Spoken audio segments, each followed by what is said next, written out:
Our New Testament lesson this morning is from Revelation 21, 1 through 6. Then I saw a new heaven and a new earth. For the first heaven and the first earth had passed away, and the sea was no more. And I saw the holy city, the new Jerusalem, coming down out of heaven from God, prepared as a bride adorned for her husband. And I heard a loud voice from the throne saying, "See, the home of God is among mortals. He will dwell with them. They will be his people, and God himself will be with them. He will wipe away every tear from their eyes. Death will be no more. Mourning and crying and pain will be no more, for the first things have passed away." And the one who was seated on the throne said, "See, I am making all things new." Also he said, "Write this, for these words are trustworthy and true." Then he said to me, "It is done. I am the Alpha and the Omega, beginning and the end. To the thirsty I will give water as a gift from the spring of the water of life." This is the word of the Lord.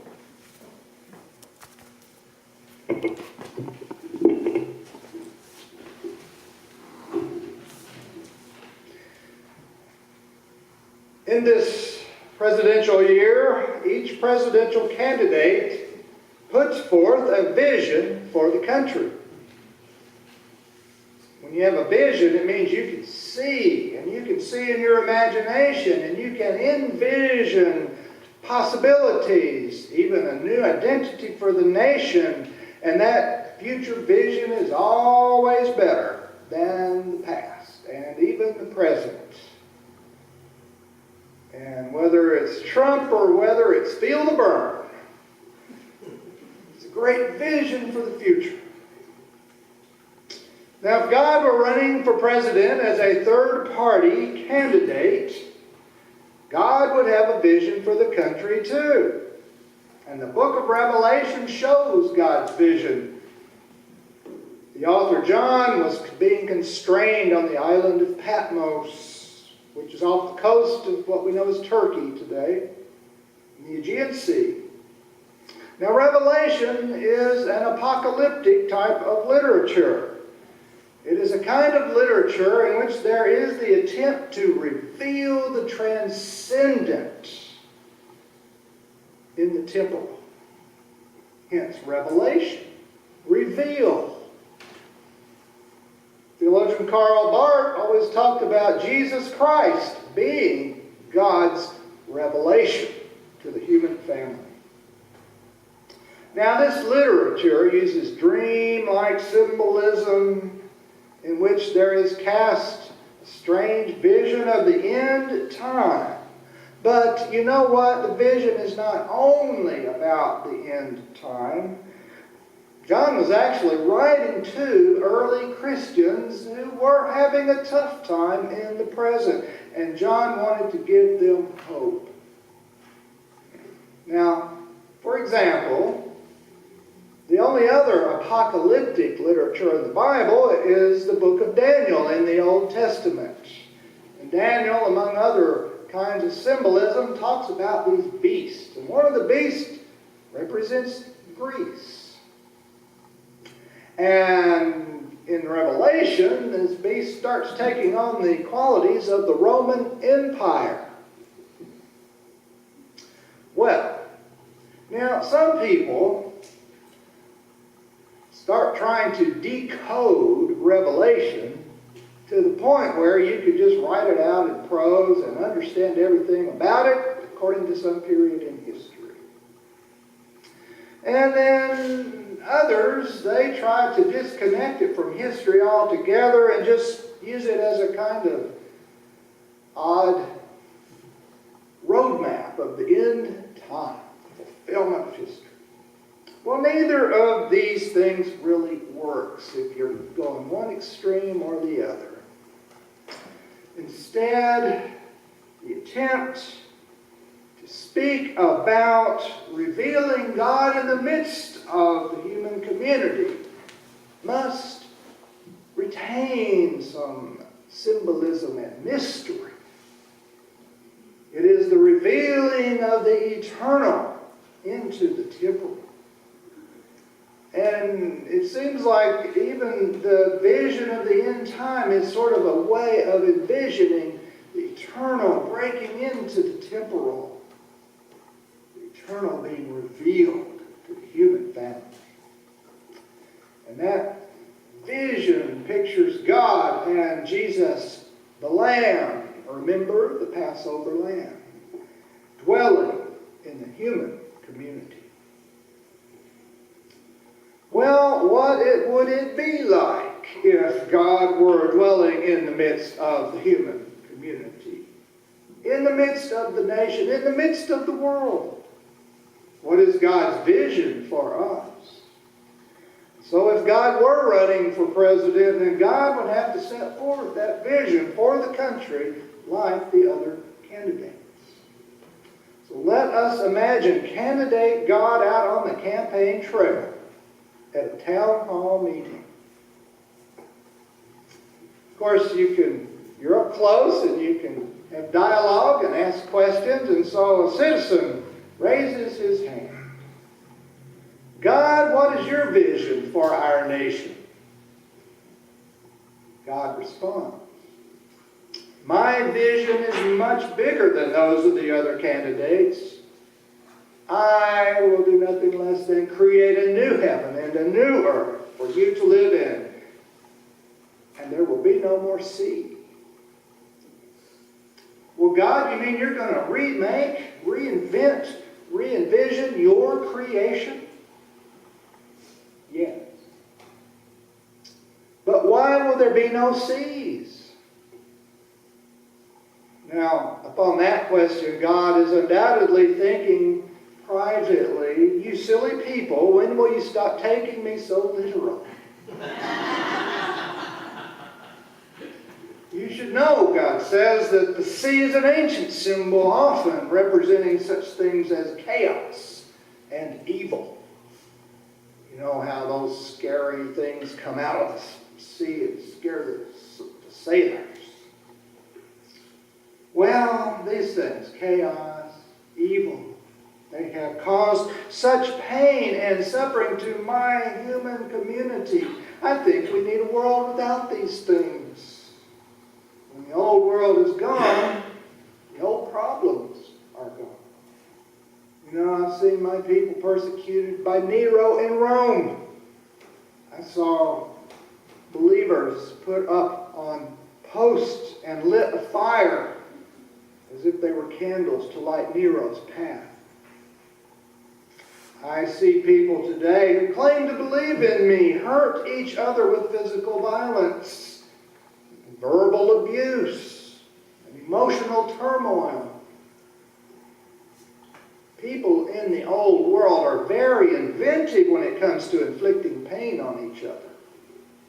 Poor, the jobless, the homeless, the refugees fleeing war, and other people who are suffering in a variety of ways often receive little help from those who have much in the old world. Another citizen raises her hand and says, God, what will living in this world be like? It will be like living in a brand new city. It will be a spiritual city that I myself will create and bring from heaven to earth. And the name of this city will be the New Jerusalem, and it will be as beautiful as a bride adorned for her husband. Well, what will it be like to live in the New Jerusalem, God? Well, first of all, we'll be neighbors, because the New Jerusalem will be my home. I will live there among all the residents of the city, and I will be your God, and you will be my people, and I will be with you. Well then, let me refine my question, God. What will it be like for us to live in your presence? Well, good question, God said. Quality of life in the New Jerusalem will be wonderful. I will comfort everyone. I will wipe away every tear. There will be no more death in my city, and therefore no one will have to mourn or cry or live in pain. Death and all of its effects will be gone. But then a thoughtful citizen chimes in. God, we have so many kinds of death in the old world in which we live. Peace dies in war. Good education dies in the poorest of our schools, along with the opportunity that would come with good education. In many neighborhoods, people are experiencing the death of a sense of safety. Many experience, whatever the type of neighborhood they live in, experience the death of loving relationships. Many experience the death of their dreams and live in despair. And now people are even fearing the death of the earth as we know it. Getting rid of death is a tall order, God, and so here's my question. Can we believe your vision? God ponders for a moment.